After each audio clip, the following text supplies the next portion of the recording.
was perfect timing. Just walked in the door. Thank you all for having me here today. I want to especially thank the VBSR staff, VBSR members, for giving me the chance to share with you a little bit about my values, my philosophy on the campaign trail. And I only have 3 minutes, so I'm going to be brief, but what I do hope is that this is the start of some larger conversations both on the campaign trail and as your next Lieutenant Governor about what you want and what you need and what you'd like to see the state do to support small business.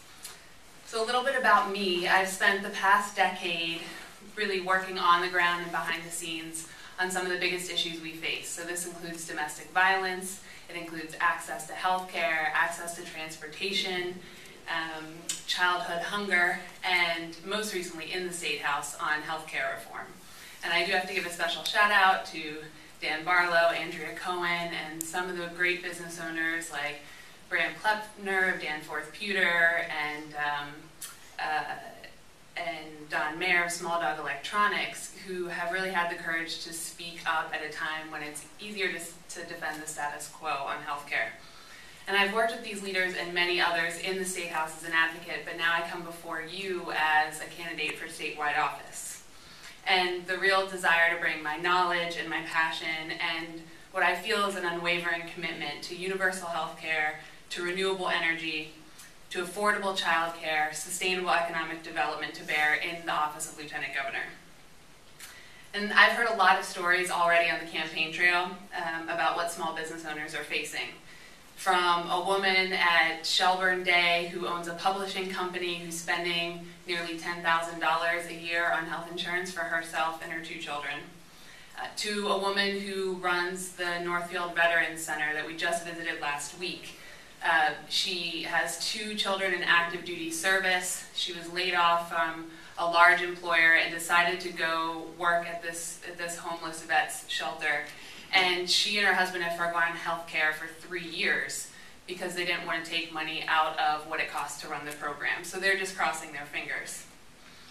And on healthcare, and in this crowd in particular, VBSR members have been such a leading voice in support of reform that I know I'm preaching to the choir. I know each and every one of you has a similar story. So what I'm here to say to you today is this, that standing before you as a candidate for Lieutenant Governor, there is no ambiguity where I stand or who I will fight for. I will fight for and work with Vermonters. It's what brings me joy, and with Vermont having just been named the most entrepreneurial state in the country, I can safely say that our small business owners are the backbone of our community, and it's essential that you all prosper, both for our children's future, for the economic stability of the state, and the character and culture of our communities. So as Lieutenant Governor, I will, 1, work to keep us on the right track on healthcare, and that means being an ambassador of your needs to the State House, making sure that you have a seat at the table as we tackle the big decisions that lie ahead. And I'm going to get out of the bubble as much as possible to visit you and hear how things are going and make sure that the policies we implement echo your needs. Presiding over the Senate, I want to make sure that bills get their fair day on the Senate floor, and we'll work behind the scenes to push for stronger renewable energy standards, consumer protection, smart land use planning, and small business support like job training and education, access to capital.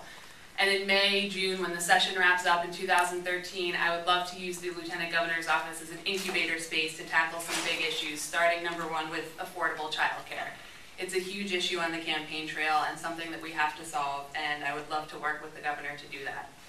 So I just want to, as I finish up, just want to say thank you again for having me here today. I'm happy to answer questions.